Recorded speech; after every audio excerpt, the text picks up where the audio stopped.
الحمد لله نحمده ونستعينه ونستغفره ونؤمن به نتوكل عليه ونعوذ بالله من شرور أنفسنا ومن سيئات أعمالنا من يهده الله فلا مضل له ومن يضلله فلا هادي له ونشهد أن لا إله إلا الله وحده لا شريك له ونشهد أن سيدنا محمدا عبده ورسوله أرسله بالهدى ودين الحق ليظهره كل وكفى بالله شهيدا خصوصا على أفضلهم وخاتم النبيين محمد الأمين وعلى آله وصحبه أجمعين وصلى الله عليه وسلم تسليما كثيرا كثيرا أما بعد فأعوذ بالله من الشيطان الرجيم بسم الله الرحمن الرحيم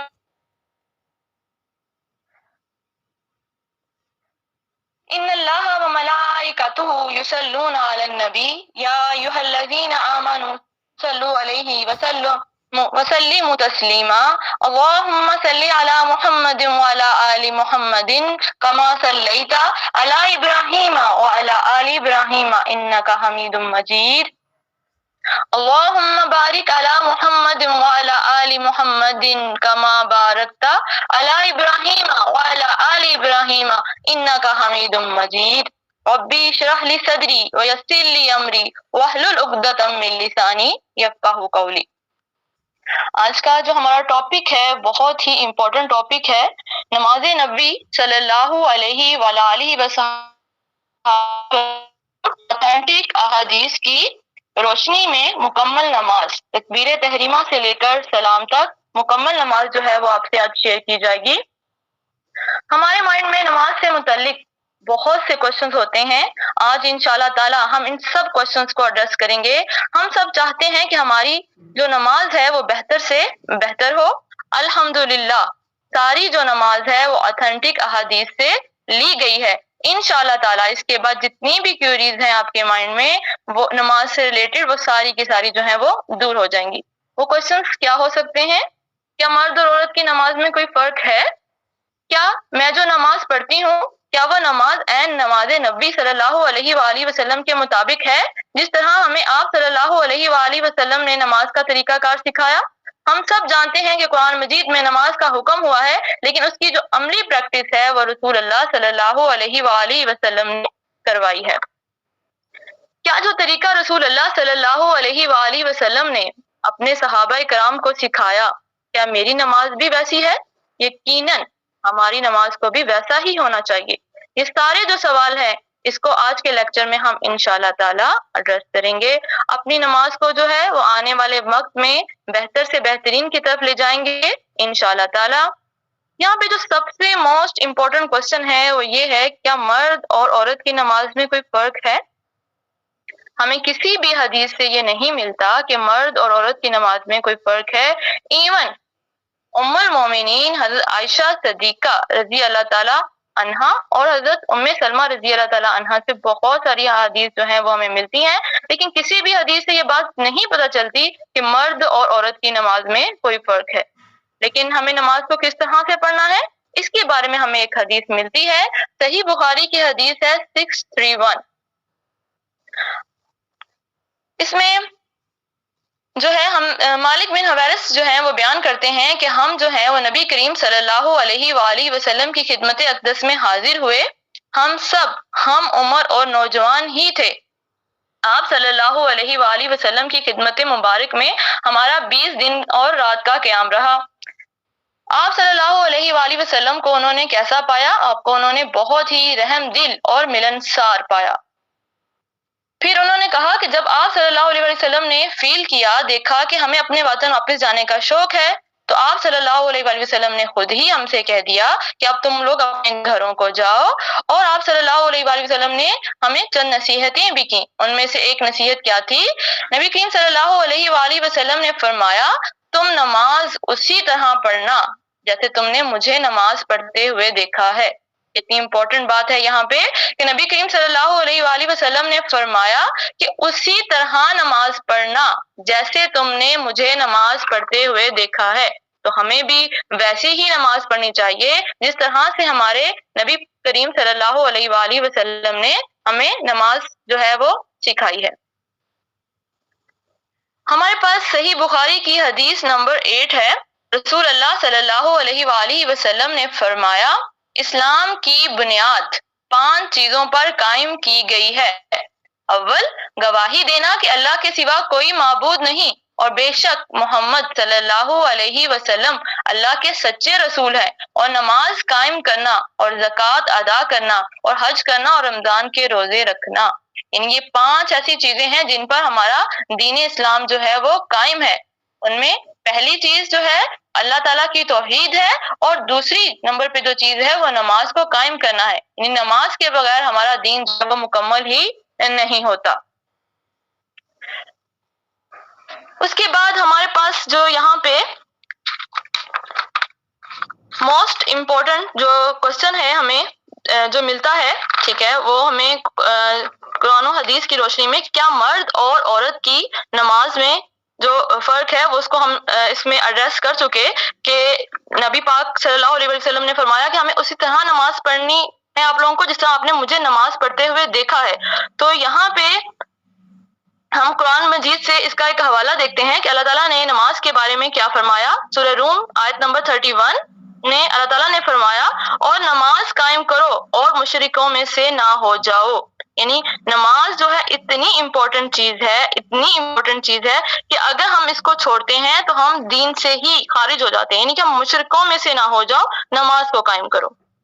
اس کے بعد سورۃ المدثر کی آیت نمبر 43 بہت ہی امپورٹنٹ یہ آیت ہے۔ اس میں کیا ہے، اس کے بیک گراؤنڈ میں اس طرح سے ہے کہ جب جنت والے جو ہیں وہ جنت میں چلے جائیں گے اور دوزخ والے جو ہیں وہ دوزخ میں چلے جائیں گے، تو جنت والے جو ہیں وہ دوزخ والوں سے سوال کریں گے، پوچھیں گے کہ تم لوگوں کو کیا چیز تھی ایسی جو تم لوگوں کو دوزخ کی طرف لے گئی۔ وہ ان میں سے ایک چیز جو ہے وہ فرمائیں گے، یا وہ مطلب ایک چیز جو بہت سارے کوشچنز پوچھیں گے لیکن ان میں سے ایک چیز جو ہوگی وہ یہ ہوگی، قالوا لم نکو من المصلین، وہ کہیں گے ہم نماز ادا کرنے والوں میں سے نہ تھے، یعنی ہم نمازی نہ تھے اس لیے ہم دوزخ میں آ گئے۔ اس سے ہم لوگ کیا ہے نماز کی اہمیت کا اندازہ لگا سکتے ہیں کہ اگر ہم نماز نہیں پڑھتے تو ہم لوگ نہ تو اسلام میں رہیں گے اور ہمارے لیے کتنی سخت سزا ہوگی۔ رسول اللہ صلی اللہ علیہ وآلہ وسلم نے تو نماز کو کیا فرمایا ہے، مسند احمد کی حدیث ہے 6833، نماز جو ہے میری آنکھوں کی ٹھنڈک نماز میں ہے۔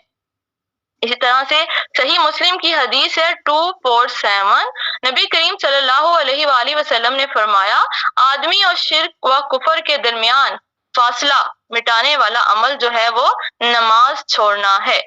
یعنی جو نماز چھوڑتا ہے وہ ایمان سے خارج ہو جاتا ہے، یعنی شرک اور کفر، اور جو بندے کا مومن ہونا ہے اس کا جو فرق ہے وہ نماز کا ترک کرنا، نماز کا چھوڑنا ہے۔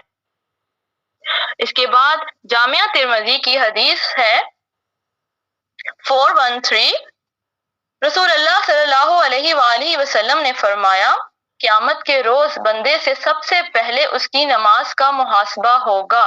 یعنی قیامت والے دن جو سب سے پہلا سوال ہم سے کیا جائے گا وہ بھی نماز کے بارے میں ہی ہوگا۔ اگر وہ ٹھیک رہی تو کامیاب ہو گیا، اور اگر وہ خراب نکلی تو وہ ناکام اور نامراد رہا۔ یعنی نماز جو ہے وہ اس قدر امپورٹنٹ چیز ہے، اس قدر امپورٹنٹ ہے کہ اگر ہم لوگ جو ہے نماز کو قائم کرتے ہیں تو ہماری آخرت میں کامیابی ہے، اور اگر ہم لوگ نماز ہماری درست نہیں ہے، خراب نکلی کا مطلب یہ ہے کہ اگر ہماری نماز اس طریقے سے نہیں ہے جس طرح سے ہمیں نبی کریم صلی اللہ علیہ وآلہ وسلم نے سکھائی ہے، تو پھر وہ ہم کیا ہوں گے، ناکام اور نامراد ہو جائیں گے۔ کس نے ناکام ہوں گے، کس طرح سے ہم ناکام ہوں گے، اس کے بارے میں مسند احمد کی حدیث ہے 1090 میں، حضرت عبداللہ بن عمرو بن عاص نبی صلی اللہ علیہ وآلہ وسلم سے روایت کرتے ہیں کہ آپ صلی اللہ علیہ وآلہ وسلم نے ایک روز نماز کا ذکر کرتے ہوئے فرمایا، جس نے نماز کی حفاظت و پابندی کی تو وہ اس شخص کے لیے روز قیامت نور، دلیل اور نجات ہوگی، اور جس نے اس کی حفاظت و پابندی نہ کی تو روز قیامت اس کے لیے نور، دلیل اور نجات نہیں ہوگی، اور وہ قارون، فرعون، حامان اور ابی بن خلف کے ساتھ ہوگا۔ نعوذ باللہ کتنا برا حشر ہوگا بے نمازی کا جو نماز ادا نہیں کرتا۔ اب یہاں پہ ایک کوشچن جو ہے ہمارے مائنڈ میں آتا ہے کہ بلکہ ہم کو اس کوشچن کے بارے میں تقریباً پتہ ہی ہے کہ ہم پر جو ہے وہ کتنی نمازیں فرض ہیں۔ تو سنن ابو داؤد کی حدیث ہے 425، رسول اللہ صلی اللہ علیہ وآلہ وسلم نے فرمایا 5 نمازیں اللہ نے فرض کی ہیں، جو ان کا وضو عمدہ بنائے اور انہیں ان کے اوقات پر ادا کرے اور ان کے رکوع اور خشوع کامل رکھے تو ایسے شخص کے لیے اللہ کا وعدہ ہے کہ اللہ اسے بخش دے گا، اور جو ایسا نہ کرے اس کے لیے اللہ کا کوئی وعدہ نہیں، اگر چاہے تو معاف کر دے اور اگر چاہے تو عذاب دے۔ نماز کتنی عمر میں فرض ہوتی ہے؟ تو اس کا آنسر ہے کہ نماز جو ہے وہ ہمارے پاس یہاں پہ سنن ابو داؤد کی حدیث ہے 495 اور مشکات المصابیح میں بھی ہے 572۔ رسول اللہ صلی اللہ علیہ وآلہ وسلم نے فرمایا جب تمہارے بچے 7 برس کے ہو جائیں تو انہیں نماز کے متعلق حکم دو۔ 7 برس کی عمر سے ہی ہم نے بچوں کو نماز کے لیے کہنا ہے تاکہ وہ نماز کے عادی ہو جائیں، اور جب وہ 10 برس کے ہو جائیں اور وہ اس میں کوتاہی کریں تو انہیں اس پر سزا دو اور ان کے بستر الگ کر دو۔ یہاں پہ بستر الگ کرنے کی بات کیوں کی گئی کہ اب وہ بالغ ہو گئے ہیں، اب ان پر نماز فرض ہو گئی ہے، اب انہیں اگر وہ نماز نہیں پڑھتے تو انہیں اس پر سزا دو۔ اب ہم لوگ بات کر لیتے ہیں تکبیرات پہ۔ تکبیر کیا چیز ہے؟ پروردگار کی بزرگی اور بڑائی کو بیان کیا جائے، یہ تکبیر ہے۔ اسی طرح سے تکبیر تحریمہ کیا ہے؟ اس کی ڈیفینیشن کو دیکھتے ہیں۔ نماز کی نیت کے بعد قیام کرتے وقت اللہ اکبر کہہ کر نماز کی ابتدا کرنا، یہ تکبیر تحریمہ کہلاتا ہے۔ اس کے کانٹیکسٹ میں ایک حدیث ہے ہمارے پاس، صحیح بخاری کی حدیث ہے 803۔ ابو ہریرہ رضی اللہ تعالیٰ عنہ تمام نمازوں میں تکبیر کہا کرتے تھے، خواہ فرض ہو یا نہ ہو، رمضان کا مہینہ ہو یا کوئی اور مہینہ ہو۔ چنانچہ آپ نماز کے لیے کھڑے ہوتے تو تکبیر کہتے، رکوع میں جاتے تو تکبیر کہتے، پھر سمیع اللہ لمن حمیدہ کہتے اور اس کے بعد ربنا ولک الحمد سجدہ سے پہلے، پھر جب سجدہ کے لیے جھکتے تو اللہ اکبر کہتے، پھر سجدہ سے سر اٹھاتے تو اللہ اکبر کہتے، پھر دوسرا سجدہ کرتے وقت اللہ اکبر کہتے، اسی طرح سجدہ سے سر اٹھاتے تو اللہ اکبر کہتے۔ 2 رکعت کے بعد قاعدہ اولیٰ کرنے کے بعد جب کھڑے ہوتے تب بھی تکبیر کہتے، اور آپ ہر رکعت میں ایسا ہی کرتے یہاں تک کہ نماز سے فارغ ہونے تک۔ نماز سے فارغ ہونے کے بعد فرماتے اس ذات کی قسم جس کے ہاتھ میں میری جان ہے، میں تم میں سب سے زیادہ نبی کریم صلی اللہ علیہ وآلہ وسلم کی نماز سے مشابہ ہوں۔ اور آپ اسی طرح نماز پڑھتے رہے یہاں تک کہ آپ دنیا سے تشریف لے گئے۔ یہاں پہ ہمیں ہر رکن، جیسے ہم لوگ قیام میں ہیں، جب ہم رکوع میں جائیں گے تو اللہ اکبر کہیں گے، پھر اس کے بعد رکوع سے جب ہم اٹھیں گے تب ہم اللہ اکبر نہیں کہیں گے بلکہ سمیع اللہ لمن حمیدہ ربنا ولک الحمد کہہ کے کھڑے ہوں گے۔ پھر جب ہم سجدے کے لیے جائیں گے تو اللہ اکبر کہیں گے، یعنی ہر رکن میں جب ہم ایک رکن سے دوسرے رکن میں جائیں گے تو ہم اللہ اکبر کہتے ہوئے تکبیر کہتے ہوئے جائیں گے۔ اسی طرح سے 4 رکعتوں میں ہم ٹوٹل 22 مرتبہ جو ہے وہ تکبیر کہتے ہیں۔ اسی طرح سے 2 رکعت والی نماز میں یہ تقریباً ٹوٹل جو ہے 11 مرتبہ جو ہے ہم لوگ تکبیر کہتے ہیں۔ نیکسٹ کوشچن کیا ہے؟ رفع الیدین کیا ہوتا ہے؟ رفع کے معنی ہے بلند کرنا اور یدین کے معنی ہے دونوں ہاتھ، یعنی دونوں ہاتھوں کو بلند کرنا۔ تو دونوں یہاں پہ جو سب سے زیادہ ہمارے یہاں جو اختلاف پایا جاتا ہے وہ رفع الیدین پر ہی پایا جاتا ہے۔ بہت سے لوگ جو ہیں کہ اس چیز پہ اختلاف کرتے ہیں کہ ہمیں رفع الیدین کرنا ہے یا نہیں کرنا۔ تو جتنی بھی احادیث کی کتابیں ہیں، جتنی بھی، سب میں ہی رفع الیدین کے بارے میں احادیث ملتی ہیں۔ سب میں اگر ہم ساری کتابوں میں، اور سب سے مین جو حدیث ہے، جو پہلی حدیث ہے، اس کے اندر ہمیں رفع الیدین کا حکم ملتا ہے۔ یہاں پہ صحیح بخاری کی حدیث ہے 735۔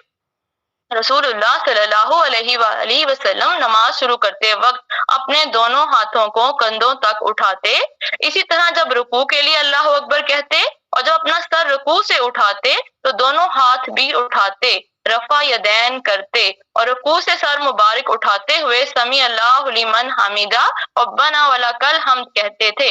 سجدہ میں جاتے وقت رفع یدین نہیں کرتے تھے. ہمیں رفع الیدین کب کب کرنا ہے؟ جب ہم لوگ رکوع میں جائیں گے، جب ہم تکبیر تحریمہ کہیں گے سٹارٹ میں تب کہیں گے، جب ہم رکوع میں جائیں گے تب کہیں گے، جب ہم لوگ رکوع سے اٹھیں گے تب کہیں گے. یہ 3 جگہوں پہ جو ہے ہم لوگ رفع الیدین کریں گے. اس کے بعد ایک چوتھا رفع الیدین بھی ہوتا ہے، وہ کب کریں گے؟ جب ہم تیسری رکعت یا کے لیے کھڑے ہوں گے. اگر 3 رکعت والی نماز ہے تو تیسری رکعت میں جب ہم لوگ کھڑے ہوتے ہیں، تیسری اور چوتھی رکعت دونوں نمازوں میں، یعنی جب تشہد سے ہم لوگ 2 رکعتیں مکمل کرنے کے بعد تشہد سے جب ہم تیسری رکعت کے لیے جب کھڑے ہوتے ہیں تب ہم لوگ پھر سے رفع الیدین کریں گے. تو وہاں پہ چوتھا رفع الیدین ہوگا، ورنہ ہر جو رکعت ہوگی اس میں جو ہے ہم لوگ 3 دفعہ ہی رفع الیدین کریں گے. یہ ایک ہم لوگ رکوع میں جاتے ہوئے اور ایک رکوع سے اٹھتے ہوئے. اس کے بعد ہمارے پاس ہے یہاں پہ ایک حدیث ہے، ہمارے پاس جامعہ ترمذی کی حدیث ہے 304. اس حدیث میں جو ہے ہمیں نماز کا مکمل طریقہ بتایا گیا ہے. مکمل کس طرح سے ہمیں بیٹھنا ہے، کس طرح سے ہمیں کھڑے ہونا ہے، سارا طریقہ کار اسی حدیث میں بتایا گیا ہے. محمد بن عمرو بن عطا کہتے ہیں کہ انہوں نے ابو حمید ساعدی رضی اللہ تعالیٰ عنہ کو کہتے ہوئے سنا کہ صحابہ کرام میں سے 10 لوگوں کے ساتھ تھے، یعنی وہ 10 لوگوں کے ساتھ تھے.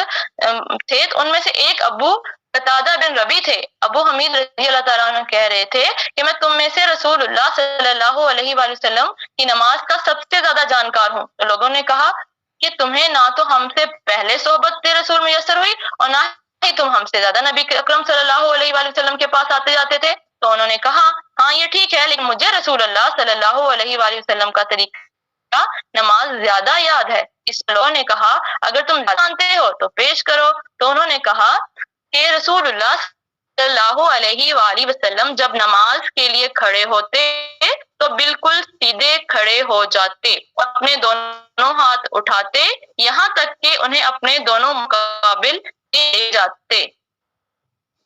قیام کر لیا، اس کے بعد پھر جب رکوع کا ارادہ کرتے تو اپنے دونوں ہاتھ اٹھاتے یہاں تک کہ انہیں اپنے دونوں مونڈوں کے مقابل میں لے جاتے. پھر اللہ اکبر کہتے اور رکوع کرتے اور بالکل سیدھے ہو جاتے، نہ اپنا سر بالکل نیچے جھکاتے اور نہ ہی اوپر اٹھائے رکھتے.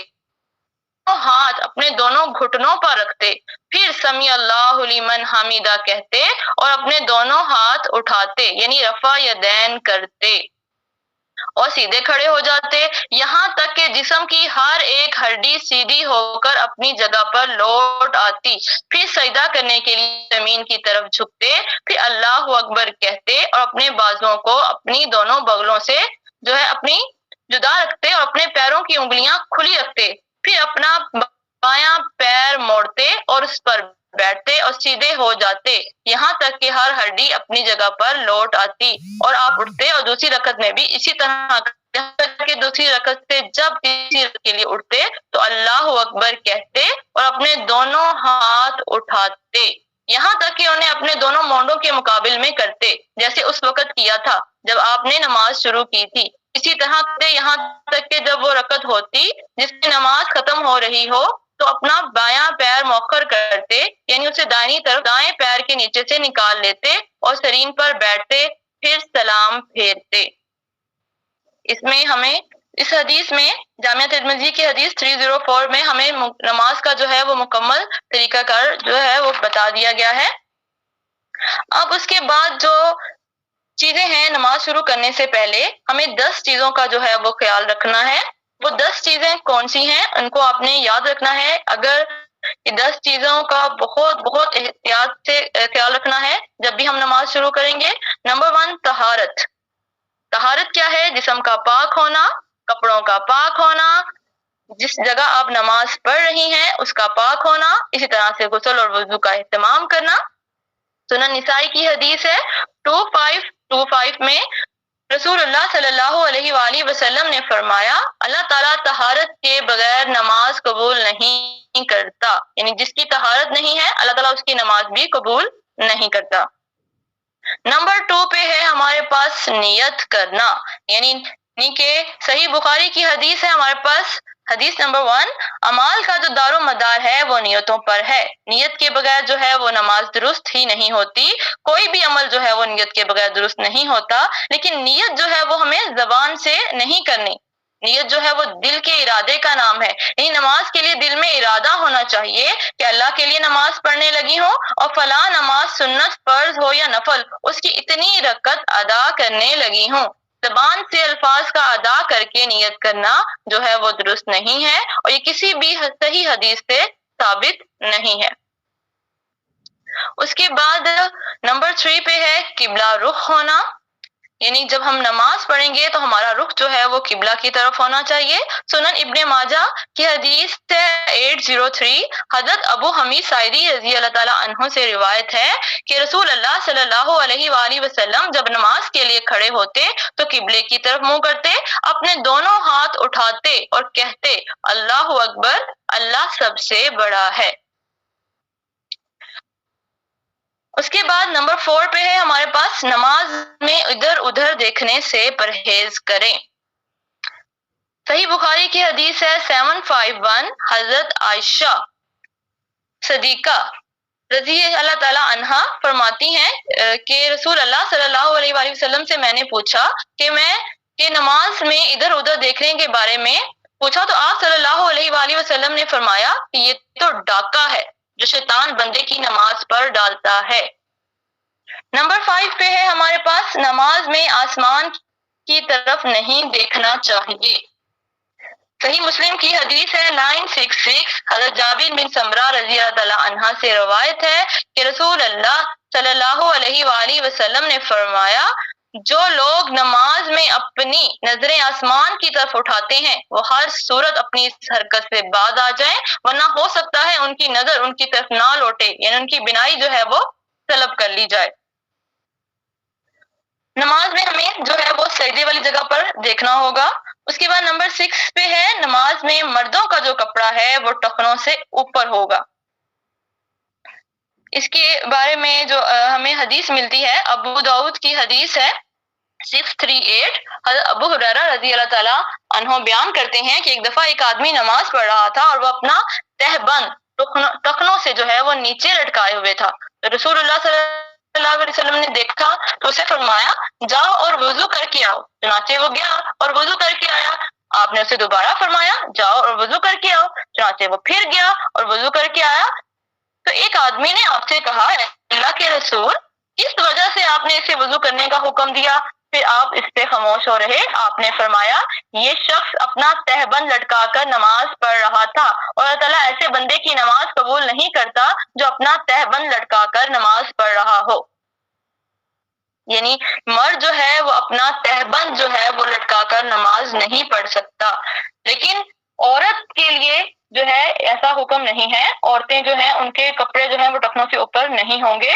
البتہ یہ ہے کہ عورتیں اگر علیحدہ نماز پڑھ رہی ہوں تو وہ نماز کے دوران میں اپنا چہرہ، دونوں ہاتھ کلائی تک اور اپنے دونوں پاؤں جو ہے وہ ننگے رکھ سکتی ہے، لیکن عورتوں کے لیے اپنے ٹخنے ننگے رکھنے کا حکم نہیں ہے، صرف یہ حکم جو ہے وہ مردوں کے لیے ہے۔ اور عورتوں کے بارے میں یہ بھی ہے کہ وہ ایسے باریک کپڑے جن سے ان کا جسم جھلکے اس میں بھی وہ نماز ادا نہیں کر سکتی۔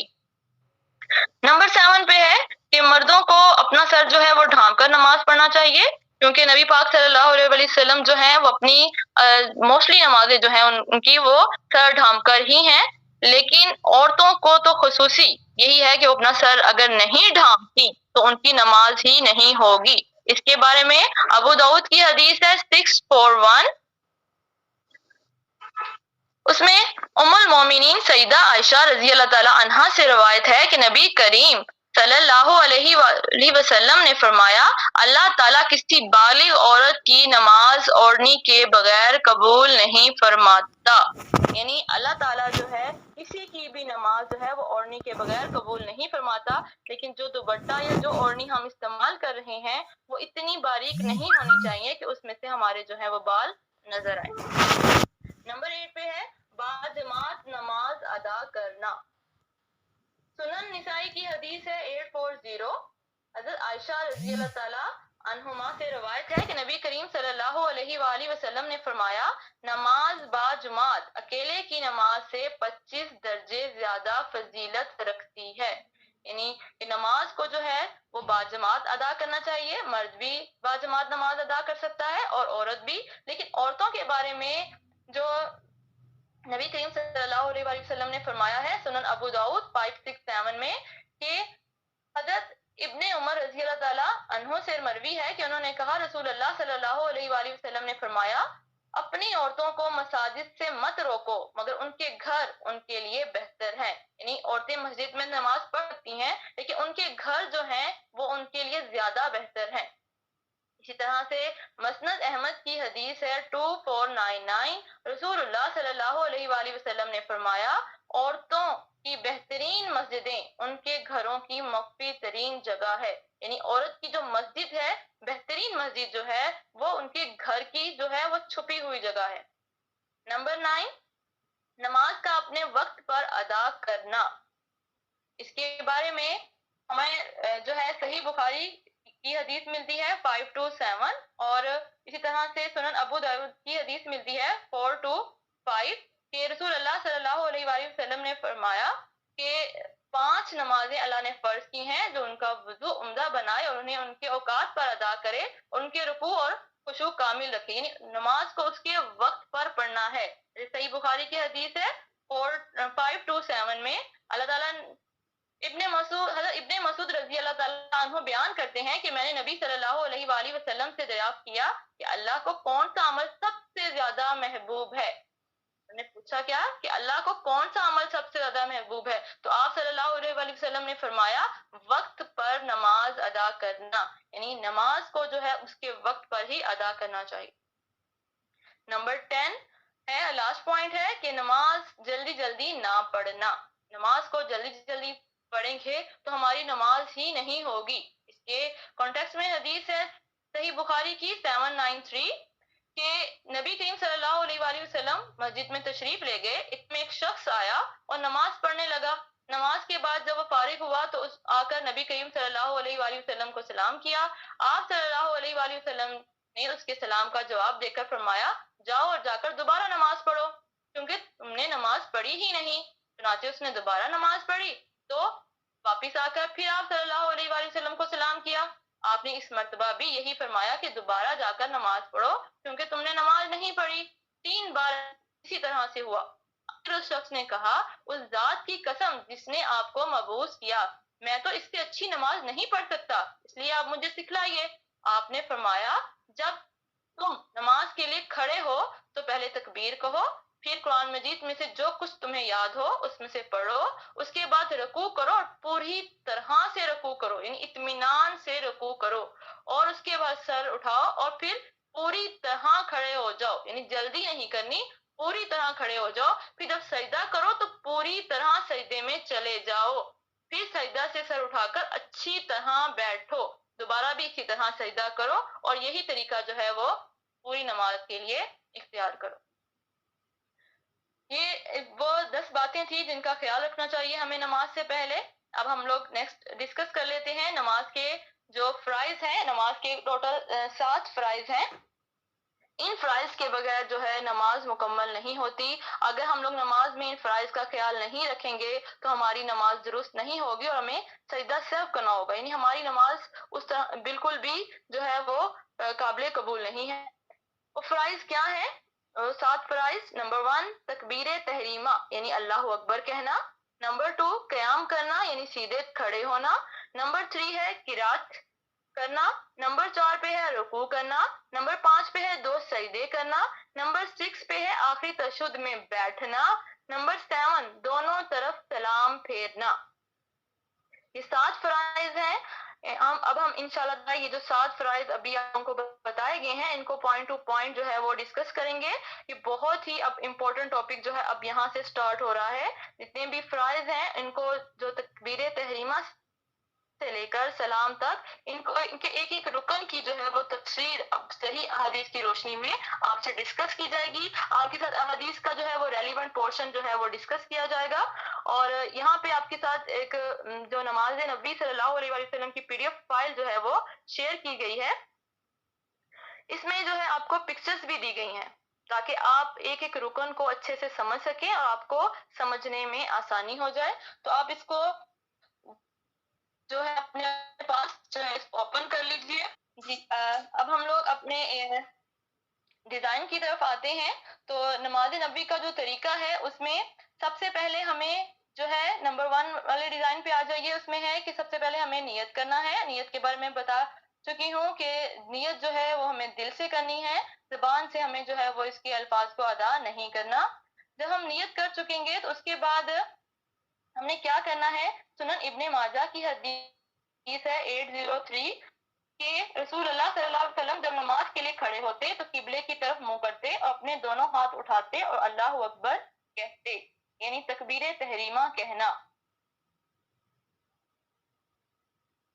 صلی اللہ علیہ وسلم جب نماز شروع کرتے تو اپنے دونوں ہاتھ کندھوں کے برابر اٹھاتے تھے. یعنی جب نماز شروع کریں گے تو تکبیر تحریمہ کہیں گے اور ساتھ میں اپنے دونوں ہاتھوں کو بھی اٹھائیں گے اپنے کندھوں تک. کانوں کے برابر ہاتھ اٹھانا بھی ثابت ہے, لیکن رسول اللہ صلی اللہ علیہ وآلہ وسلم جب اللہ اکبر کہتے تو اپنے دونوں ہاتھ بلند کرتے یہاں تک کہ انہیں اپنے کانوں کے برابر لے جاتے. یعنی صحیح بخاری کی حدیث 735 سے ہمیں ملتا ہے کہ کندھوں کے برابر اٹھاتے تھے. اسی طرح سے صحیح مسلم میں ملتا ہے کہ کانوں کے برابر اٹھاتے تھے. یہ دونوں جو ہیں وہ ثابت ہیں کہ ہم دونوں طرح سے ہاتھ اٹھا سکتے ہیں, کندھوں کے برابر بھی اور کانوں کے برابر بھی. یہاں پہ آپ کو تصویر میں بھی نظر آ رہا ہوگا کہ جو ہاتھ ہیں وہ کس طرح سے اٹھانے ہیں. اس کے بعد ہے رفع الیدین اور تکبیر کی 3 صورتیں ہیں. نمبر 1 صورت میں کیا ہے کہ رفع الیدین اور تکبیر اللہ اکبر ایک ساتھ, یا پہلے رفع الیدین کرنا اور بعد میں تکبیر اللہ اکبر کہنا, یا پہلے تکبیر اللہ اکبر کہنا اور بعد میں رفع الیدین کرنا.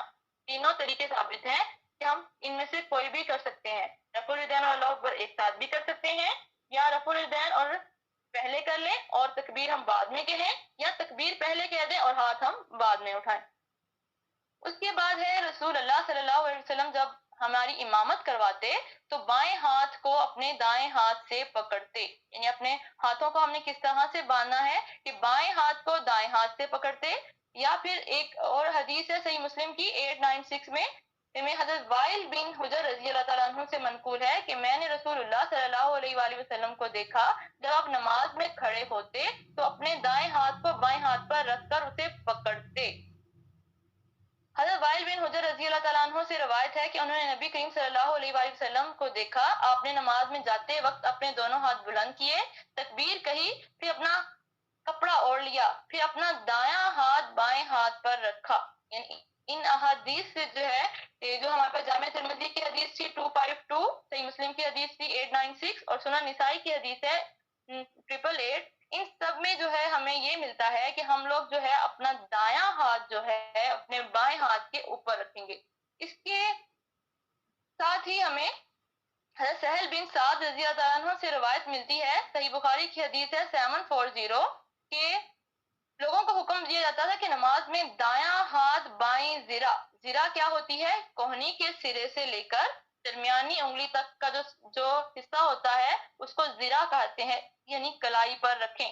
یعنی اپنا دایاں ہاتھ اوپر, ہم نے جو حدیث تھی اس میں تھا دایاں ہاتھ بائیں ہاتھ پہ رکھیں, یہاں پہ ہے دایاں ہاتھ بائیں زرہ یعنی کوہنی تک رکھیں. اس کے بعد سنن نسائی کی حدیث ہے 890 کہ حضرت وائل بن حجر رضی اللہ تعالیٰ عنہ سے روایت ہے کہ آپ صلی اللہ علیہ وآلہ وسلم نے اپنا دایاں ہاتھ اپنے بائیں ہاتھ کی ہتھیلی, جوڑ اور کلائی پر رکھا. یعنی ہاتھ پر بھی رکھا, جو بازو کا جوڑ ہے اس پر بھی, اور کلائی پر بھی اس کا یعنی ہاتھ آ گیا. جیسے آگے آپ کو تصویر میں نظر آ رہا ہے کہ اپنا جو دایاں ہاتھ ہے وہ بائیں ہاتھ کی ہتھیلی پر, جوڑ پر اور اس کے بعد کلائی پر رکھنا ہے. اس کے بعد جو ہے ہم قیام کریں گے, اور قیام میں ہم لوگ کیا پڑھیں گے کہ یہاں پہ ہمارے پاس حدیث ہے صحیح مسلم کی 892 کہ نماز میں جو ہے حضرت عمر بن خطاب رضی اللہ تعالیٰ عنہ جو ہیں یہ کلمات بلند آواز میں پڑھتے تھے, سبحانک اللہم و بحمدک و تبارک اسمک و تعالی جدک و لا الہ غیرک. اس کے علاوہ جو ہے ہمیں سنن ابو داؤد کی حدیث 775 میں ہمیں ملتا ہے کہ ان کے ساتھ کچھ اور الفاظ بھی ایڈ ہیں کہ سبحانک اللہم بحمدک وتبارک اسمک وتعالی جدک ولا الہ غیرک، پھر کہتے لا الہ الا اللہ 3 بار، پھر کہتے اللہ اکبر کبیرہ 3 بار۔ اسی طرح سے صحیح مسلم کی حدیث ہے 1358، حضرت ابن عمر رضی اللہ تعالی عنہ سے روایت ہے کہ انہوں نے کہا ایک دفعہ ہم رسول اللہ صلی اللہ علیہ وآلہ وسلم کے ساتھ نماز پڑھ رہے تھے کہ لوگوں میں سے ایک آدمی نے کہا اللہ اکبر کبیرہ والحمد للہ کثیرہ وسبحان اللہ بکرۃ واصیلا۔ تو رسول اللہ صلی اللہ علیہ وآلہ وسلم نے پوچھا فلاں فلاں کلمہ کہنے والا کون ہے؟ لوگوں میں سے ایک آدمی نے کہا اللہ کے رسول میں ہوں۔ آپ صلی اللہ علیہ وآلہ وسلم نے فرمایا مجھے ان پر بہت حیرت ہوئی، ان کے لیے آسمان کے دروازے کھول دیے گئے، یعنی ان میں سے آپ لوگ کوئی بھی دعا جو ہے وہ سٹارٹنگ میں پڑھ سکتے ہیں۔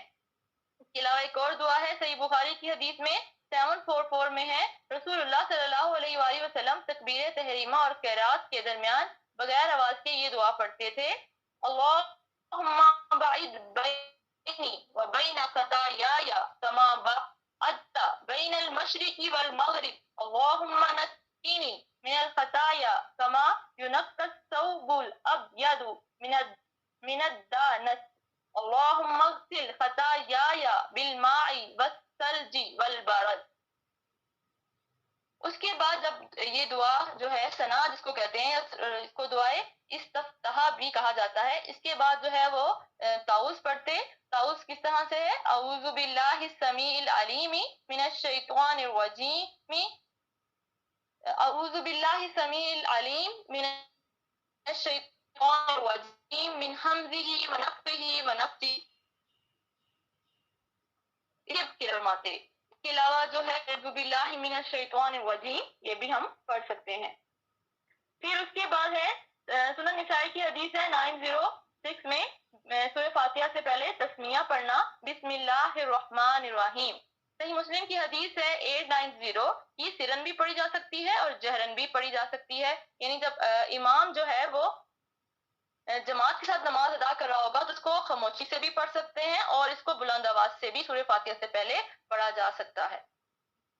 اس کے بعد جب ہم لوگ بسم اللہ الرحمن الرحیم پڑھ لیں گے تو اس کے بعد آپ صلی اللہ علیہ وآلہ وسلم نے فرمایا کہ صحیح مسلم کی حدیث ہے 874، اس شخص کی کوئی نماز نہیں جس نے فاتحہ الکتاب یعنی سورۃ الفاتحہ نہ پڑھی۔ اس کے بعد ہم لوگ سورۃ الفاتحہ پڑھیں گے، اور جو شخص جو ہے وہ سورۃ فاتحہ نہیں پڑھتا اس کی نماز ہی نہیں ہوتی۔ اس طرح سے صحیح مسلم کی حدیث ہے 878، آپ صلی اللہ علیہ وآلہ وسلم نے فرمایا جس نے کوئی نماز پڑھی اور اس میں ام القرآن کی قرات نہ کی تو وہ ناقص ہے۔ آپ صلی اللہ علیہ وآلہ وسلم نے سوائے سورہ فاتحہ کے امام کے پیچھے قرات سے منع فرمایا ہے۔ جامعہ ترمذی کی حدیث ہے 311 میں کہ جب امام کے پیچھے ہم نماز پڑھیں گے تو ہم جب وہ قرات کرے گا قرآن مجید سے تب ہم خاموشی اختیار کریں گے، لیکن جب وہ سورہ فاتحہ جو ہے وہ پڑھ رہا ہوگا امام تب ہم اس کے پیچھے پیچھے جو ہے وہ سورہ فاتحہ کو بھی پڑھیں گے۔ سورۃ الفاتحہ کیا ہے؟ الحمدللہ رب العالمین الرحمن الرحیم مالک یوم الدین ایاک نعبد و ایاک نستعین اہدنا الصراط المستقیم صراط الذین انعمت علیہم غیر المغضوب علیہم ولا الضالین۔ اس کے بعد ہے کہ نماز میں جب سورۃ الفاتحہ ہم پڑھ چکے ہوتے ہیں تو اس کے اختتام پر ہم آمین کہیں گے، اور رسول اللہ صلی اللہ علیہ وآلہ وسلم نے صحیح بخاری کی حدیث 782 میں فرمایا کہ جب غیر المغضوب علیہم ولا الضالین کہے تو تم بھی آمین کہو، کیونکہ جس نے فرشتوں کے ساتھ آمین کہی اس کے پچھلے تمام گناہ معاف کر دیے جاتے ہیں۔ سنن ابو داؤد کی حدیث ہے 932 میں حضرت وائل بن حجر رضی اللہ تعالیٰ عنہ سے روایت ہے کہ انہوں نے رسول اللہ صلی اللہ علیہ وآلہ وسلم کے پیچھے نماز پڑھی تو آپ نے اونچی آواز سے آمین کہی۔ جب جماعت کے ساتھ نماز پڑھ رہے ہوتے ہیں تو ہم جو ہے اونچی آواز میں آمین کہیں گے۔ اسی طرح سے جب سورہ فاتحہ ہم پڑھ چکے ہوں گے اس کے بعد ہم لوگ قرآن مجید میں سے جہاں سے بھی پڑھنا چاہیں پڑھ سکتے ہیں۔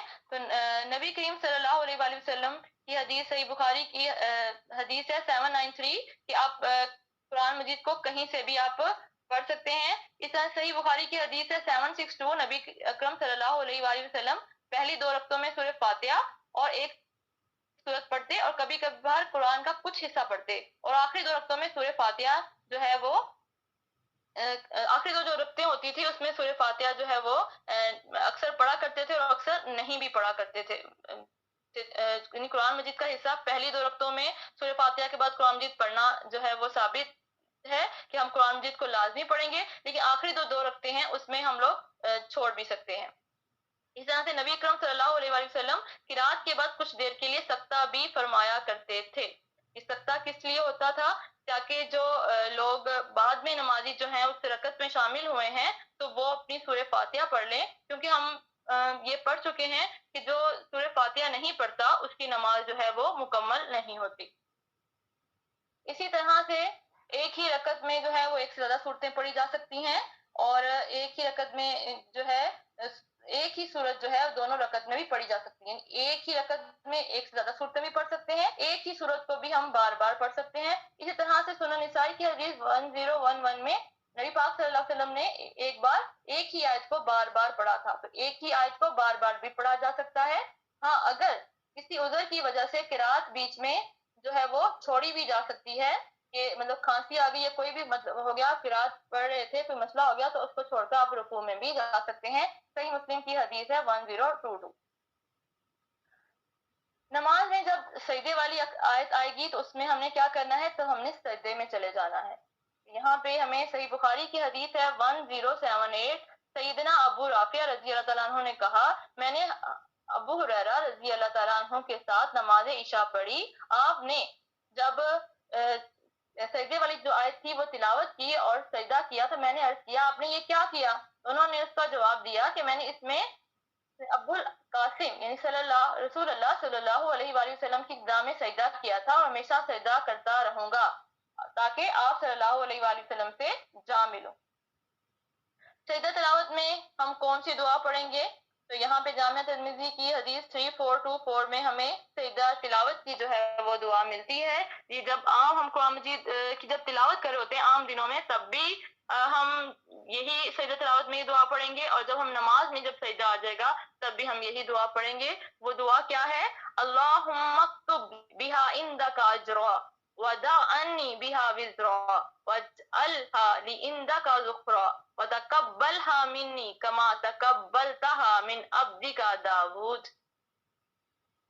جب قیام مکمل ہو جائے گا اس کے بعد کہیں گے اللہ اور رفع دین کرتے ہوئے گے. پھر آپ صلی اللہ علیہ وآلہ وسلم جب جو ہے رکوع میں جاتے تو پہلے تکبیر تحریمہ کہتے اور تکبیر کہتے وقت اپنے دونوں ہاتھوں کو جو ہے وہ کندھوں تک اٹھا کر لے جاتے، اور جب رکوع کے لیے تکبیر کہتے تب بھی اسی طرح جب نماز شروع کرتے تب بھی اپنے دونوں ہاتھوں کو جو ہے وہ بلند کرتے تھے، اور جب رکوع کے لیے جاتے تھے تب بھی اپنے دونوں ہاتھوں کو بلند کرتے تھے. یہاں پہ صحیح بخاری کی حدیث ہے 735 738 اور صحیح مسلم کی حدیث 865 میں ہمیں یہ ملتا ہے. رفع الیدین کرنے کے بعد جب لوگ رکوع میں جائیں گے تو رکوع میں ہم کس طرح سے جائیں گے؟ سنن ابو داؤد کی حدیث ہے 731. آپ صلی اللہ علیہ وآلہ وسلم جب رکوع کرتے تو اپنی ہتھیلیوں سے اپنے گھٹنوں کو پکڑ لیتے اور اپنی انگلیوں کو کھول لیتے. رکوع میں کیا کریں گے کہ ہم لوگ اپنی ہتھیلیوں سے اپنے گھٹنوں کو پکڑیں گے اور اپنی انگلیوں کو کھول لیتے اور اپنی کمر کو دوہرا نہ کرتے، یعنی کمر سیدھی ہونی چاہیے، سر نہ اٹھا ہوتا، نہ ادھر ادھر مڑا ہوتا، بلکہ سیدھا قبلہ رخ ہوتا. اذا سنن ابو داؤد کی حدیث 734 میں ملتا ہے کہ آپ صلی اللہ علیہ وآلہ وسلم نے رکوع کیا تو اپنے دونوں ہاتھ اپنے گھٹنوں پر رکھے گویا آپ انہیں پکڑے ہوئے ہیں. اس طرح سے رکھنے ہیں کہ جیسے معلوم ہو کہ آپ نے اپنے گھٹنوں کو پکڑا ہوا ہے، اور آپ اپنے دونوں ہاتھوں کو کمان کی تان کی طرح یعنی ٹائٹ بنایا اور انہیں اپنے دونوں پہلوؤں سے جدا رکھا. یہاں تصویر میں بھی آپ کو نظر آ رہا ہوگا کہ رکوع کس طرح سے کرنا ہے.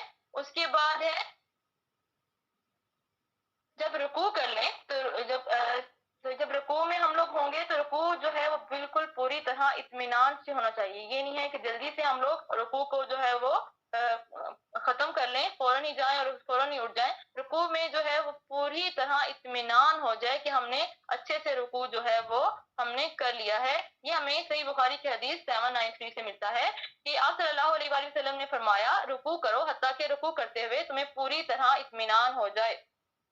اسی طرح سے سنن ابو داؤد کی حدیث 855 میں آپ صلی اللہ علیہ وآلہ وسلم نے فرمایا آدمی کی نماز کفایت نہیں کرتی جب تک کہ وہ رکوع اور سجدے میں اپنی کمر کو برابر نہ کر لے. یہاں پکچر میں دکھایا گیا ہے کمر کس طرح سیدھی ہے اور ہاتھوں کو جو ہے وہ یہ ہتھیلیاں کھلی ہوئی ہیں اور ہاتھ گھٹنوں کو جو ہے وہ پکڑا ہوا ہے.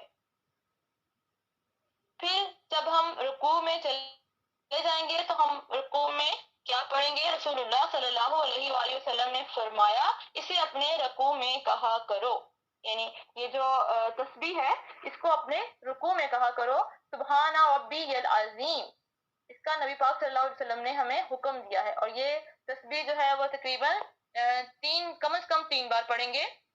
لیکن اس سے زیادہ ہم جتنی پڑھ سکتے ہیں ہم اپنے رکوع کو جتنا لمبا کر سکتے ہیں ہم اتنی زیادہ پڑھ سکتے ہیں. یعنی ان لمیٹڈ ہے کہ آپ جتنی مرضی کم سے کم 3 دفعہ ہے لیکن آپ ان لمیٹڈ جتنی آپ نماز کو اچھا بنانا چاہتے ہیں آپ 7 دفعہ 10 دفعہ 15 دفعہ جس طرح جتنا بھی آپ کا دل چاہے آپ اس کو جو ہے اپنی رکوع میں پڑھ سکتے ہیں.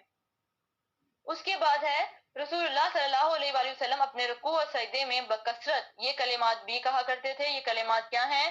سبحانک اللہم ربنا بحمدک اللہم اغفر لی. صحیح بخاری 794 کہ نبی پاک صلی اللہ علیہ وسلم اپنے رکوع میں اور سجدے میں یہ کلمات بھی کہا کرتے تھے.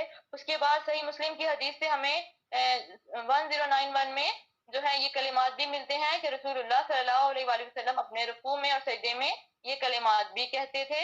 سبوح قدوس رب الملائکۃ والروح اس کو بھی پڑھ سکتے ہیں لیکن ان کو ہم ایک ایک بار جو ہے وہ پڑھیں گے. اس کے بعد ہے کہ جب رکوع مکمل ہو جائے تو ہم نے اپنا جو سر ہے وہ رکوع سے اٹھانا ہے اور ساتھ میں دونوں ہاتھ بھی اٹھانے ہیں. یعنی رفع الیدین کرنا ہے. رکوع سے سر مبارک اٹھائیں گے تو اٹھاتے ہمیں اللہ لمن حمیدہ جو ہے وہ کہنا ہے اور ساتھ میں ربا ولک الحمد. جب ہم کھڑے ہو جائیں گے تو کیا کہیں گے؟ ربنا ولک الحمد پڑھیں گے. اس کے ان الفاظ کے ساتھ یہ جو ہے آگے ہمیں اور بھی الفاظ ملتے ہیں. ان صحیح بخاری کی حدیث ہے 799 کہ آپ صلی اللہ علیہ وسلم ہیں وہ سمیع اللہ لمن حمیدہ. اس حدیث میں کیا ہے کہ ایک دفعہ ایک شخص تھا وہ آپ صلی اللہ علیہ وآلہ وسلم کے ساتھ نماز پڑھ رہا تھا تو جب آپ صلی اللہ علیہ وآلہ وسلم نے کہا کہ سمیع اللہ لمن حمیدہ تو اس شخص نے پیچھے سے کہا ربنا ولک الحمد حمدن کثیرن طیبن مبارک فی. تو آپ صلی اللہ علیہ وآلہ وسلم نے فرمایا میں نے 30 سے زیادہ فرشتوں کو دیکھا کہ ان کلمات کو لکھنے میں وہ ایک دوسرے پر سبقت لے جانا چاہتے ہیں. یعنی یہ کلمات جو ہیں بہت زیادہ امپورٹنٹ ہیں کہ نبی کریم صلی اللہ علیہ وآلہ وسلم نے فرمایا کہ جو فرشتے ہیں وہ اس کو لکھنے کے لیے جو تھے وہ بے چین تھے. تو ہم ان الفاظ کو بھی جو ہے وہ ایڈیشنز کے ساتھ پڑھ سکتے ہیں.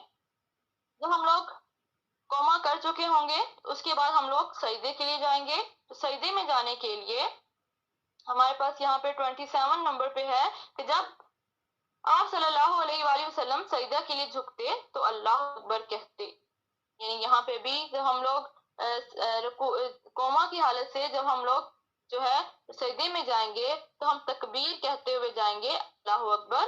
اور ساتھ ہی میں جب ہم یہاں پہ یہ بات اچھے سے اپنے ذہن میں رکھنی ہے کہ جب ہم سجدے میں جا رہے ہیں تو سنن نسائی کی حدیث ہے 1092 رسول اللہ صلی اللہ علیہ وآلہ وسلم نے فرمایا جب تم میں سے کوئی آدمی سجدہ کرنے لگے تو اپنے ہاتھ اپنے گھٹنوں سے پہلے زمین پر رکھے اور اونٹ کی طرح نہ بیٹھے. پہلے ہمیں اپنے ہاتھوں کو رکھنا ہے اس کے بعد ہمیں اپنے گھٹنوں کو زمین پر رکھنا ہے.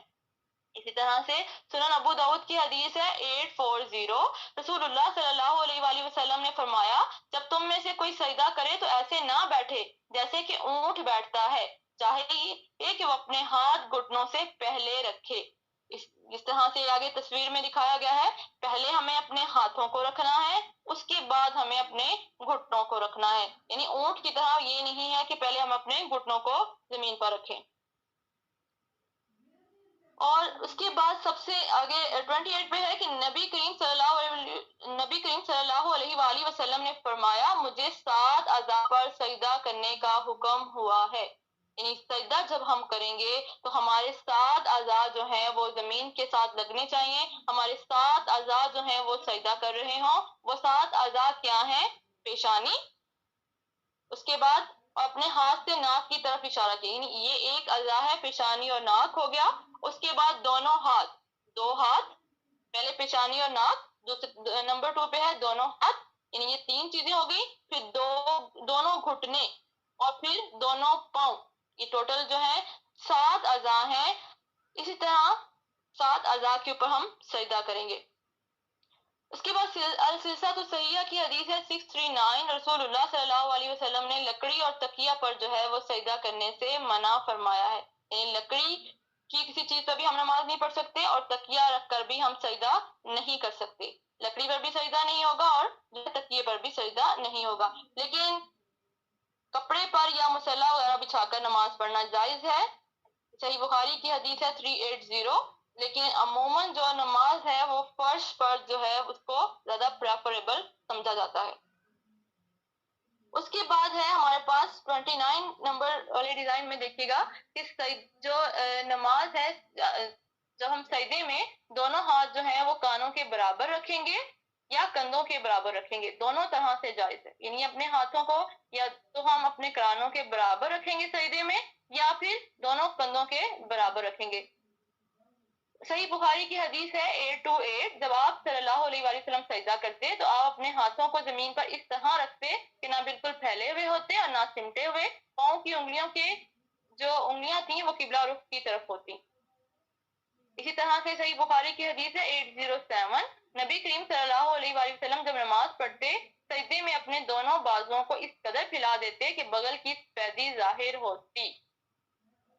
بازوؤں کو پھیلا کر رکھنا ہے. دونوں ہاتھ جب ہم لوگ رکھ لیں گے کندھوں کے برابر یا کانوں کے برابر تو اپنی کوہنیوں کو ہم اوپر اٹھا لیں گے اور اوپر اٹھا کے اس طرح سے ان کو اتنا اس قدر پھیلانا ہے کہ ہماری جو بغل ہے وہ واضح ہو جائے. یعنی ہماری بغل اور بازو جو ہے اس کے درمیان میں گیپ آ جائے. جب صحیح مسلم کی حدیث ہے 1107 میں جب رسول اللہ صلی اللہ علیہ وآلہ وسلم سجدہ کرتے تو بکری کا بچہ اگر آپ کے دونوں ہاتھوں کے درمیان سے گزرنا چاہتا تو گزر سکتا تھا. یعنی اتنا گیپ ہوتا کہ آپ ہاتھوں کے درمیان سے کہ اگر پھر بکری کا بچہ جو ہے وہ گزرنا چاہتا تو وہ بھی گزر سکتا تھا. اور اس کے بعد ہے کہ صحیح مسلم کی حدیث ہے 1090. سجدے میں دونوں پاؤں جو ہیں وہ کھڑے کر کے رکھیں. جب ہم سجدہ کر رہے ہوں تو دونوں پاؤں ہمارے کھڑے ہوں، پاؤں کی انگلیاں جو ہیں وہ قبلہ رخ ہوں اور دونوں پاؤں کی ایڑیاں آپس میں ملی ہوئی ہوں. یعنی ہمارے ہاتھوں کی جو انگلیاں ہیں وہ بھی قبلہ رخ ہوں، ہمارے پاؤں کی جو انگلیاں ہیں وہ بھی قبلہ رخ ہوں اور دونوں پاؤں اس طرح سے کھڑے ہوں کہ ان کی ایڑیاں آپس میں ملی ہوئی ہوں. جیسے آگے تصویر میں بھی آپ دیکھ سکتے ہیں کہ جو پاؤں ہیں ان کی انگلیاں جو ہیں وہ قبلہ رخ کی طرف ہے اور دونوں جو ہے وہ ایڑیاں آپس میں ملی ہوئی ہیں. صحیح بخاری کی حدیث 822 میں نبی کریم صلی اللہ علیہ وآلہ وسلم نے فرمایا کہ سجدہ میں اعتدال کو جو ہے وہ قائم رکھو اور اپنے بازو جو ہے وہ کتوں کی طرح نہ پھیلاؤ. یعنی اپنے بازوں کو جو ہے وہ ہم نے زمین پہ نہیں رکھنا، صرف ہمارے ہاتھ زمین پر ہوں گے جبکہ ہمارا بازو جو ہے وہ زمین سے اوپر اٹھا ہوا ہوگا. اسی میں صحیح مسلم کی حدیث ہے 1104. رسول اللہ صلی اللہ علیہ وآلہ وسلم نے فرمایا جب تم سجدہ کرو تو اپنی ہتھیلیاں زمین پر رکھو اور اپنی کوہنیاں اوپر اٹھاؤ. یعنی جب ہم نماز پڑھیں گے سجدہ کر رہے ہیں، ہم اس میں سب پڑھ چکے ہیں کہ جب ہم سجدہ کریں گے تو 7 اعضاء پر کریں گے. اس میں ہمارا سب سے پہلے تو ہم اپنی پیشانی اور ناک کو زمین پر لگا لیا، پھر دونوں ہاتھوں کو ہم لوگ رکھیں گے اور دونوں ہاتھوں کو اس طرح رکھیں گے کہ ہمارے ہاتھ قبلہ رخ کی طرف ہوں گے، کونیاں اوپر اٹھی ہوئی ہوں گی اور بازوؤں کو ہم پھیلا لیں گے اور دونوں پاؤں کو جو ہے وہ قبلہ رخ کی طرف ہوں گے. ان کو پاؤں کو کھڑا کریں گے، پاؤں کی انگلیاں جو ہے وہ قبلہ رخ ہوں گی اور دونوں ایڑیاں جو ہیں وہ آپس میں ملی ہوں گی. اس طرح سے سجدہ کریں گے تو ہمارا سجدہ جو ہے وہ درست ہوگا. پھر آپ صلی اللہ علیہ وآلہ وسلم نے صحیح بخاری کی حدیث 793 میں فرمایا جب سجدہ کرو تو سجدہ کرتے وقت جو ہے پوری طرح اطمینان ہو جائے. اس طرح سجدہ کرو کہ تمہیں پوری طرح سے اطمینان ہو جائے, سکون سے سجدہ کرو. سنن ابو داؤد کی حدیث ہے 855. آپ صلی اللہ علیہ وآلہ وسلم نے فرمایا آدمی کی نماز کفایت نہیں کرتی جب تک کہ وہ رکوع اور سجدے میں اپنی کمر کو برابر نہ کر لے. یعنی اپنی کمر کو جو ہے بالکل جو ہمیں اسٹریٹ رکھ کے جو ہے وہ نماز پڑھنی ہے. اب ہم لوگ میں جو ہم جائیں گے تو وہاں پہ ہم نے کیا پڑھنا ہے. سنن ابو داؤد کی حدیث ہے 869. رسول اللہ صلی اللہ علیہ وآلہ وسلم نے فرمایا اسے اپنے سجدوں میں کہا کرو. یعنی یہ حکم فرمایا ہے سبحان ربی الاعلی. اس کو ہم لوگ کم سے کم 3 دفعہ پڑھیں گے اور میکسیمم ہم جتنا پڑھنا چاہیں پڑھ سکتے ہیں. اس کے بعد ہے کہ رکوع اور سجدے میں جو ہے جیسے اوپر بھی ہم پڑھ چکے ہیں کہ رکوع اور سجدے میں ہم جو ہے جو سبحان ربی نبی پاک صلی اللہ علیہ وسلم سے دوسرے کلمات بھی ثابت ہیں. ان میں کیا ہے, صحیح بخاری کی حدیث ہے 794 کہ نبی اکرم صلی اللہ علیہ وآلہ وسلم سجدے میں بکثرت یہ الفاظ کہا کرتے تھے سبحانک اللہم ربنا وبحمدک اللہم اغفر لی. اس کے علاوہ صحیح مسلم میں 1091 کہ آپ صلی اللہ علیہ وآلہ وسلم جو ہے یہ کلمات بھی کہتے تھے سبوح قدوس رب الملائکۃ والروح. جب ہم سجدہ مکمل کر چکے ہوں گے تو پھر ہم سجدے سے اپنا سر اٹھائیں گے اور سجدے سے سر اٹھا کر ہم سکون سے بیٹھ جائیں گے. جب سجدے سے ہم لوگ اٹھ کے جب ہم بیٹھیں گے تو ہم نے تھوڑی دیر کے لیے سکون سے بیٹھنا ہے. اور کس طرح سے بیٹھنا ہے. سنن ابو داؤد کی حدیث ہے 730. رسول اللہ صلی اللہ علیہ وآلہ وسلم اپنا سر سجدے سے اٹھاتے اور اپنا بایاں پاؤں موڑ لیتے اور اس کے اوپر بیٹھ جاتے اور دایاں پاؤں کھڑا رکھتے. یعنی دایاں پاؤں جو ہے وہ کھڑا ہوتا اور بایاں پاؤں موڑ کر اس کے اوپر بیٹھ جاتے. اس کے بعد ہے کہ نبی اکرم صلی اللہ علیہ وآلہ وسلم جو ہے وہ 2 سجدوں کے درمیان میں یہ جو ہے کلمات پڑھا کرتے تھے. وہ کلمات کیا ہیں؟ رب اغفر لی رب اغفر لی. سنن ابو داؤد کی حدیث ہے 874.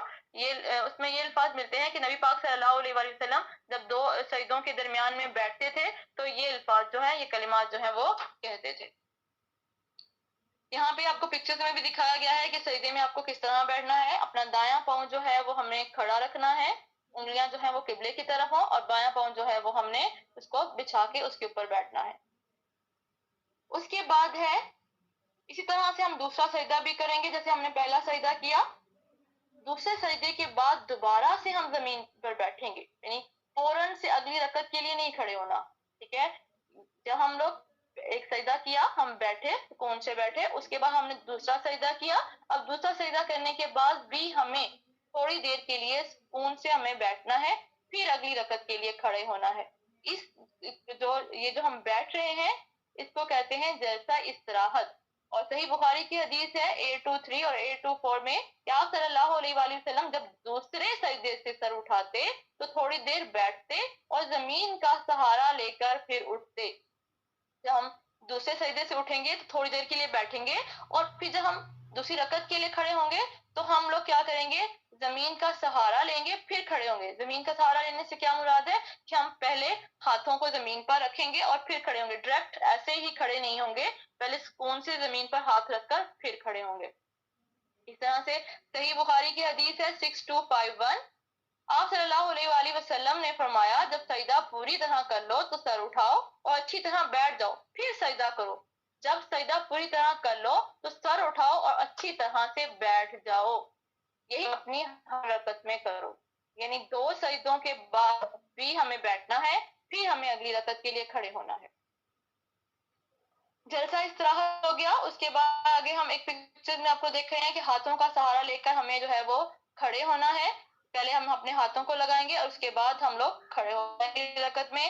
دوسری رکعت کا آغاز جو ہے وہ ہم لوگ سورہ فاتحہ سے کریں گے. ٹھیک ہے, اور یہاں پہ صحیح مسلم کی حدیث ہے 1356. ابو ہریرہ رضی اللہ تعالیٰ عنہ فرماتے ہیں کہ رسول اللہ صلی اللہ علیہ وآلہ وسلم جب دوسری رکعت سے اٹھتے تو الحمدللہ رب العالمین سے قرات کا آغاز کر دیتے, کچھ دیر خاموشی اختیار نہ فرماتے. دوسری رکعت کو بھی جو ہے وہ پہلی رکعت کی طرح ہم پورا مکمل کریں گے اور اس کے بعد جو ہے پھر ہم لوگ تشہد کے لیے بیٹھ جائیں گے. جب ہم پھر سے پوری رکعت مکمل ہو جائے گی اور ہم تشہد پہ بیٹھیں گے. اور تشہد پہ بیٹھنے کا طریقہ کار کیا ہے؟ صحیح بخاری کی حدیث ہے 828. جب آپ صلی اللہ علیہ وآلہ وسلم 2 رکعتوں کے بعد بیٹھتے تو بایاں پاؤں پر بیٹھتے اور دایاں پاؤں کھڑا رکھتے. جیسے پہلے بھی آپ کو دکھایا گیا تھا کہ بائیں پاؤں کے اوپر بیٹھتے تھے اور دایاں پاؤں کھڑا رکھتے اور انگلیاں جو ہے وہ قبلہ رخ کی طرف ہوتی. لیکن یہاں پہ ایک چیز ہے کہ صحیح بخاری کی حدیث ہے 827 میں بڑھاپے کی وجہ سے یا بیماری کی وجہ سے اگر دایاں پاؤں بچھانا جو ہے وہ جائز ہے، یعنی اگر وہ کھڑا نہیں کر سکتے بڑھاپے کی وجہ سے یا بیماری کی وجہ سے تو ہم اس کو بچھا بھی سکتے ہیں. صحیح مسلم کی حدیث ہے 1307. رسول اللہ صلی اللہ علیہ وآلہ وسلم جب نماز میں بیٹھ کر دعا کرتے تو اپنا دایاں ہاتھ اپنی دائیں ران پر اور اپنا بایاں ہاتھ اپنی بائیں ران پر رکھتے. یعنی جب تشہد کے لیے بیٹھیں گے تو دایاں ہاتھ دائیں جو ہے ران پر اور بایاں ہاتھ بائیں ران پر، اور اس کے بعد اپنی شہادت کی انگلی سے اشارہ کرتے. شہادت کی انگلی سے اشارہ کریں گے، اس کو اٹھا لیں گے اور اپنا انگوٹھا اور اپنی درمیانی انگلی پر رکھتے. یعنی اپنے انگوٹھے اور درمیانی انگلی سے جو ہے وہ ایک دائرہ، ایک حلقہ بنا لیں گے اور بائیں گھٹنے کو اپنی بائیں ہتھیلی کے اندر لے لیتے. یعنی بائیں گھٹنے کو آپ اپنے بائیں ہاتھ سے پکڑ لیتے. جیسے آگے پکچر میں دکھایا گیا ہے کہ اپنا جو دایاں ہاتھ ہے اس کا اپنے درمیانی انگلی اور جو ہے انگوٹھے سے ہلکا بنانا ہے اور اپنی شہادت کی انگلی کو جو ہے وہ تشہد میں بیٹھ کر اپنی دائیں جو شہادت کی انگلی ہے اس کو اوپر اٹھا لینا ہے. اس کے بعد سنن نسائی کی حدیث ہے 1269. حضرت وائل بن حجر رضی اللہ تعالیٰ عنہ سے روایت ہے کہ آپ صلی اللہ علیہ وآلہ وسلم جو ہے بیٹھے اپنا بایاں پاؤں بچھایا، اپنی بائیں ہتھلی اپنی بائیں ران پر اور گھٹنے پر رکھی اور اپنی دائیں کوہنی کا کنارہ اپنے دائیں ران پر رکھا. پھر اپنے دائیں ہاتھ کی 2 انگلیاں بند کی اور درمیانی انگلی اور انگوٹھے سے ہلکا بنایا. پھر اپنی انگشت شہادت کی انگلی کو اٹھایا. میں نے دیکھا کہ آپ اسے حرکت دیتے تھے اور اس کے ساتھ دعا کرتے تھے. یعنی جو انگلی آپ نے شہادت کی اٹھائی ہے اس کے ساتھ ہلکی ہلکی حرکت دینا یہ بھی جو ہے وہ ثابت ہے، لیکن ساتھ میں دعا کرتے تھے. یعنی جب ہم اس میں اکثر یہ ہے کہ جب ہم لوگ درود شریف پڑھ لیں اس کے بعد جو ہم لوگ دعا پڑھ رہے ہوتے ہیں اس میں ہم اپنی انگلی کو کیا کریں گے؟ حرکت دیں گے. اسی طرح سے سنن نسائی کی حدیث ہے 1161.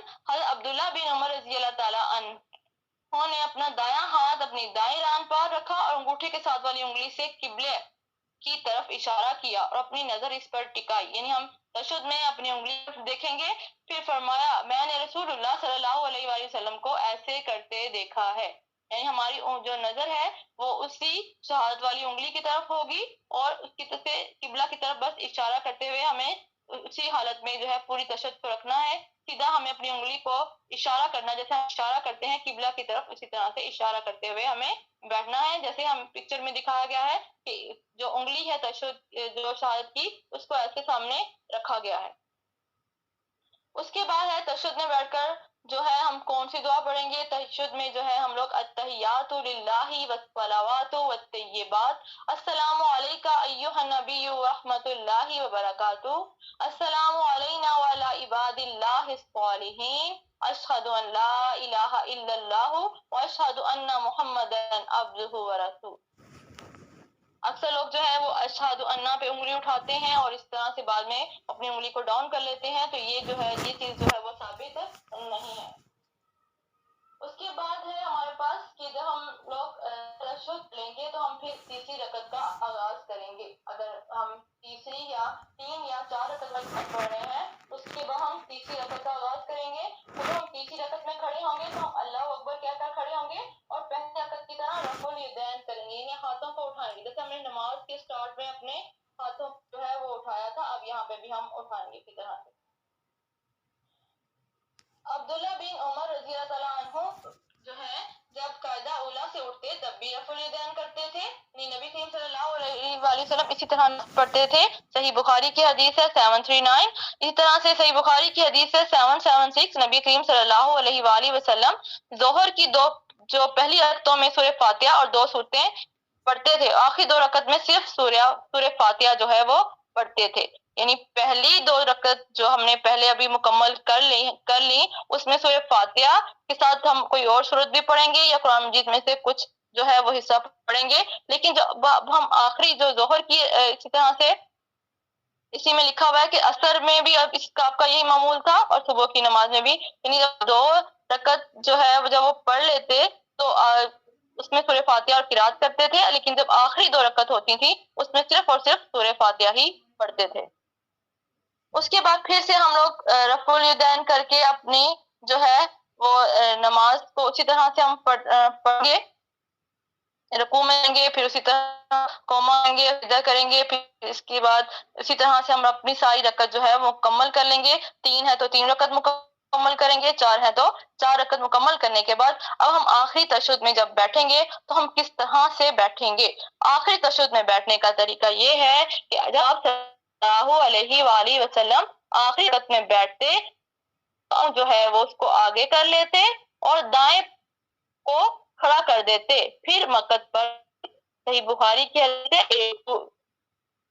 828 اس طرح سے پکچر میں بھی نیچے دکھایا گیا ہے کہ دائیں سائڈ پہ نکال کے اس کو کھڑا کر کے انگلیاں جو ہیں وہ قبلہ رخ کی طرف ہوں گی اور بایاں پاؤں جو ہے وہ نیچے سے نکال کے آئیں گے اور خود جو ہے وہ ہم لوگ خون سے اس حالت میں بیٹھ جائیں گے. صحیح مسلم کی حدیث ہے 1307. رسول اللہ صلی اللہ علیہ وآلہ وسلم جب نماز میں بیٹھ کر دعا کرتے تو اپنا دایاں ہاتھ اپنی دائیں ران پر اور اپنا بایاں ہاتھ اپنی بائیں ران پر رکھتے, اپنی شہادت کی انگلی سے اشارہ کرتے اور اپنا انگوٹھا درمیانی انگلی پر رکھتے اور بائیں گھٹنے کو اپنی بائیں ہتھیلی کے اندر لے لیتے اور انگوٹھے اور درمیانی انگلی سے اسی طرح سے ہلکے اور اس کے بعد تشہد میں کیا کرتے, اشارہ کرتے ہوئے دعا کرتے. جیسے ہم پہلے یہ ساری باتیں ہم پڑھ چکے ہیں, سیم اسی طرح سے ابھی تشہد میں پڑھیں گے. لیکن اب آخری تشہد پڑھ رہے ہیں تو ہم لوگ جو ہے اتحیات پڑھنے کے بعد اب ہم اتحیات پڑھنے کے بعد درود ابراہیمی پڑھیں گے. اللہم صلی علی محمد وعلی آل محمد کما صلیت علی ابراہیم وعلی آل ابراہیم انک حمید مجید. اللہم بارک علی محمد وعلی آل محمد کما بارکت علی ابراہیم وعلی آل ابراہیم انک حمید مجید. صحیح بخاری کی حدیث ہے 3370. اس ہم پڑھ چکے ہوں گے تو اس کے بعد ہم جو ہے کون سی دعا پڑھ سکتے ہیں, تو ہم اس کے بعد کوئی بھی دعا پڑھ سکتے ہیں. نہیں, اس کے بعد کسی بھی دعا کی ممانعت جو ہے وہ نہیں ہے, ہم کوئی بھی دعا پڑھ سکتے ہیں. لیکن یہاں پہ جو صحیح ثابت جو دعا ہے جس کا نبی پاک صلی اللہ علیہ وسلم نے حکم دیا ہے وہ دعا کون سی ہے, وہ صحیح مسلم کی حدیث ہے 1324 کہ رسول اللہ صلی اللہ علیہ وآلہ وسلم نے فرمایا جب تم میں سے کوئی تشہد پڑھ لے تو 4 چیزوں سے اللہ کی پناہ طلب کرے. وہ 4 چیزیں کیا ہیں؟ اللہم انی اعوذ بک من عذاب جہنم ومن عذاب القبر ومن فتنة المحیا والممات ومن شر فتنة المسیح الدجال.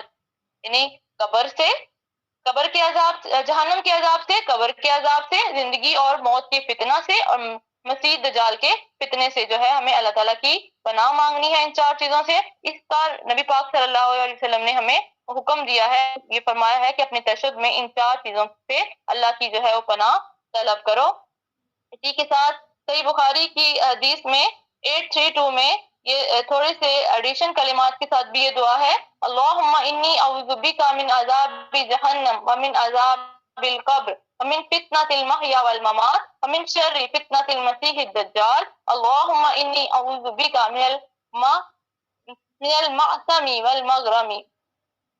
یہ جو ہے یہ دعا جو ہے یہ پڑھنا ثابت ہے. لیکن اس کے علاوہ اور بھی بہت ساری دعائیں ہیں جو نبی پاک صلی اللہ علیہ وآلہ وسلم سے ثابت ہیں. اس میں صحیح بخاری کی حدیث ہے 834 نبی پاک صلی اللہ علیہ وآلہ وسلم یہ دعا جو ہے وہ پڑھا کرتے تھے درود ابراہیمی کے بعد. اللہم انی ظلمت نفسی ظلما کثیرا ولا یغفر الذنوب الا انت فاغفر لی مغفرات من عندک وارحمنی انک انت الغفور الرحیم. اس کے علاوہ اور بھی بہت ساری دعائیں ہیں جو نبی پاک صلی اللہ علیہ وآلہ وسلم سے ثابت ہیں. اس میں صحیح مسلم کی حدیث 1812 میں یہاں پہ دعا لکھی ہوئی ہے, یہ بھی ہم پڑھ سکتے ہیں. اس کے بعد یہاں پہ بہت ساری دعائیں ہیں جو نبی پاک صلی اللہ علیہ وآلہ وسلم نے پڑھی ہیں. ہم اس میں جو ہے ڈیزائن نمبر 49 پہ دیکھیے گا کہ درود ابراہیمی کے بعد جو ہے رسول اللہ صلی اللہ علیہ وآلہ وسلم نے صحیح بخاری کی حدیث 835 میں فرمایا تشہد میں جو دعا مانگنا چاہیں اس کا انتخاب کر لیں. یعنی جو بھی دعا مانگنا چاہیں وہ ہم پڑھ سکتے ہیں، کسی بھی دعا سے جو ہے ممانعت نہیں ہے. لیکن جو حکم فرمایا گیا تھا وہ 4 چیزوں سے پناہ، یعنی وہ دعا جو ہے وہ آپ صلی اللہ علیہ وآلہ وسلم نے کہا تھا کہ اپنی نمازوں میں پڑھا کرو، اس کو پڑھنا جو ہے وہ افضل ہے باقی دعاؤں کی نسبت. جب ہم لوگ نماز پاس دعا پڑھ لیں گے تو لاسٹ پہ ہم نے کیا کرنا ہے، نبی صلی اللہ علیہ وآلہ وسلم نماز کے اختتام پر اپنی دائیں اور بائیں طرف سلام کیا کرتے تھے، حتیٰ کہ آپ کے رخساروں کی سفیدی دیکھی جاتی تھی. اور پہلے آپ دائیں طرف سلام کرتے، کیا کہتے؟ السلام علیکم ورحمۃ اللہ. پھر بائیں طرف سلام کرتے، اس میں کہتے السلام علیکم ورحمۃ اللہ. یہاں پہ صحیح بخاری کی حدیث 838 میں بھی اور بہت ساری احادیث میں یہ ملتا ہے کہ نبی پاک صلی اللہ علیہ وآلہ وسلم دونوں طرف سلام پھیر کر اپنی نماز کا اختتام کیا کرتے تھے. یہاں پہ ہم اپنے جو ہے وہ خطبے کا اختتام کرتے ہیں. سبحانک اللہم و بحمدک اشہد ان لا الہ الا انت استغفرک و اتوب